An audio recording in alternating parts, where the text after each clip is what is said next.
As notícias do concelho e da região. Rádio Gilão de Vida. A informação atualizada. Partiu o Papa Francisco. Papa Francisco, de seu nome Jorge Mário Bergoglio, nasceu em Buenos Aires, na Argentina, em dezembro de 1936. Foi eleito líder máximo da Igreja em 13 de março de 2013, com o nome de Papa Francisco. Que legado, que Igreja fica após o Papa Francisco? São questões que colocamos ao Padre Miguel Neto, que nos fala precisamente sobre esta partida do Papa Francisco e este legado que nos deixa. O Papa Francisco deixa-nos um legado não de passado, mas de futuro, porque abriu várias portas e janelas para que a Igreja repensasse em si mesma e se abrisse no sentido em que se aproximava a outras realidades, à realidade cotidiana das pessoas e era sempre uma pessoa próxima e afável e que sabia transmitir a mensagem do Evangelho de uma forma acessível a todos. A Igreja considera, Padre Miguel, se é a sua opinião pessoal, obviamente, que a Igreja seguiu alguns dos pedidos do Papa Francisco. A Igreja já está de todos para todos? Isso é um trabalho contínuo e interminável. O Papa Francisco abriu, o Papa Francisco teve um pontificado de futuro e não um pontificado de passado. Quando dizer que o Papa Francisco revolucionou a Igreja, para já não revolucionou porque a mensagem do Evangelho continua a mesma. Segundo, simplesmente implementou ideias que têm que ser concretizadas para o futuro.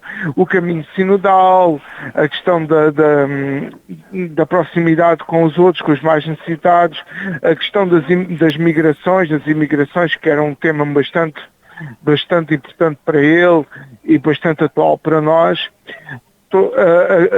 A questão do diálogo com as outras confissões religiosas e o diálogo interreligioso, isso são tudo temas.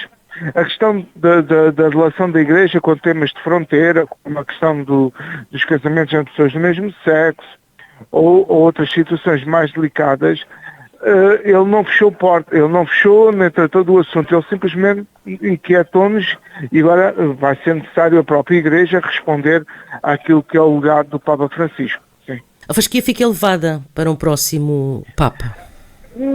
A fasquia fica elevada para o Espírito Santo, porque ele é que foi culpado.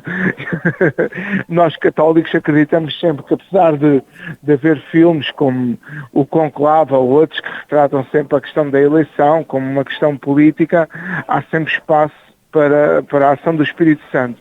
E a prova disso é a escolha do Papa Francisco, que ninguém o conhecia até ele ser eleito Papa. E a fasquia está alta a partir do momento em que os cardeais se fecham, debatem o futuro e é necessário escolher alguém que não está sozinho. Por vezes a gente pensa que o Papa tem um poder assim descomunal dentro da Igreja. Não tem. O Papa é aquela pessoa que põe a locomotiva a trabalhar e que dá o mote, mas não faz a realidade sozinho.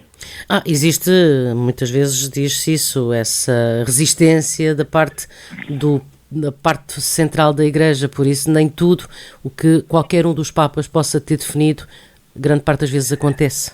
Sim, mas isso é como, por exemplo, a semelhança, por exemplo, de uma mudança de Câmara Municipal, ou seja, muda o Presidente e nós temos a tendência para achar que aquele Presidente vai fazer tudo o que nós achamos ou que pensamos e depois já há a parte técnica, há os trabalhadores, há uma série de resistências que o Presidente daquela Câmara, daquela Junta de Freguesia, ou o Primeiro-Ministro ou o Governo tenham aquele desejo, não conseguem fazer porque precisam das pessoas e muito fez o Papa Francisco na questão da reforma da Cúria e agilizar algumas questões relacionadas com a Igreja. Por exemplo, nós temos pela primeira vez uma mulher que é prefeita de um dicastério e valorizou a questão do cargo das mulheres, e isso é um trabalho que tem que se continuar. As pessoas às vezes pensam agora ver um Papa que que vai restringir, que vai abafar. Não,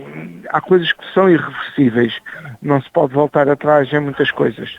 Enfim, o funeral do Papa Francisco acontece este sábado. Que timing certo teremos depois? Será já durante a próxima semana que conheceremos outro Papa? Não. Muito mais tempo? Não, muito mais tempo, cerca de 20 dias, 20 a 30 dias, depois já as congregações gerais, onde se vai debater não a questão dos nomes, mas a questão daquilo que é o futuro da Igreja. Além do mais, vamos ver uma coisa, ao contrário da última eleição papal, no tempo do cardeal Ratzinger, do Papa Bento XVI, que ele determinou o prazo. Isto é um pouco mais como o João Paulo II, sendo que João Paulo II nós estávamos à espera da sua morte. Este aqui, apesar da sua debilidade e apesar dos últimos internamentos, nós pensámos que ainda viveria algum tempo. Ou seja, há que preparar uma série de coisas e isso vai demorar um certo tempo. Só teremos um Papa meados, finais de maio. Não. Há uma ínfima possibilidade, ou alguma possibilidade, de termos um Papa português? Qualquer um dos 4 tem mais hipóteses que eu e que a minha avó. É possível um Papa português, um Papa de língua portuguesa. Temos 7 brasileiros. Não sei, há possibilidade, sim. São meras especulações. Se nós nos lembrarmos, o Papa Francisco ninguém o conhecia, só alguém que fosse mesmo versado nos assuntos da Igreja conhecia, tinha ouvido falar do arcebispo de Buenos Aires, porque de resto todos os que eram papáveis quando a eleição do Papa Francisco não foram eleitos, né? Há sempre um grau de surpresa. E o Papa Francisco foi mesmo o primeiro não europeu. O Papa Francisco 1200 anos. Sim, tirando a parte daqueles que estavam na Síria no início do cristianismo, sim, foi o primeiro não europeu e sobretudo o primeiro sul-americano, que é onde está uma grande parte dos cristãos católicos na atualidade, sim. Exatamente. Então, é assim, este momento que a Igreja vive, com alguma introspeção que é natural, e o Papa Francisco teve mesmo a oportunidade de se despedir na Páscoa de todos os fiéis. É verdade, e é importante nós agora pensarmos o que podemos fazer para nós próprios, porque o Papa Francisco não falou só para a hierarquia e não falou só para aqueles que nós pensamos que mandam na Igreja, falou para todos nós. E o legado do Papa Francisco tem que ser preservado e começa a ser preservado por todos nós. Nós temos que ser os primeiros a não gostar apenas de Francisco, mas a seguir aquilo que pensamos ser o legado do Papa Francisco, numa questão de humanidade, numa questão de diálogo, numa questão de relação até com os imigrantes, que é um tema muito, muito difícil hoje em dia em Portugal, e isso não adianta falar muito do Papa Francisco e depois não corresponder às suas palavras. Não praticar o que nos foi pedido pelo próprio, não é? Exatamente. Padre Miguel Neto a dar-nos aqui nota também relacionado com esta partida do Papa Francisco, cujo funeral acontece este sábado. As notícias do concelho e da região. Rádio Gilão da Vida. A informação atualizada.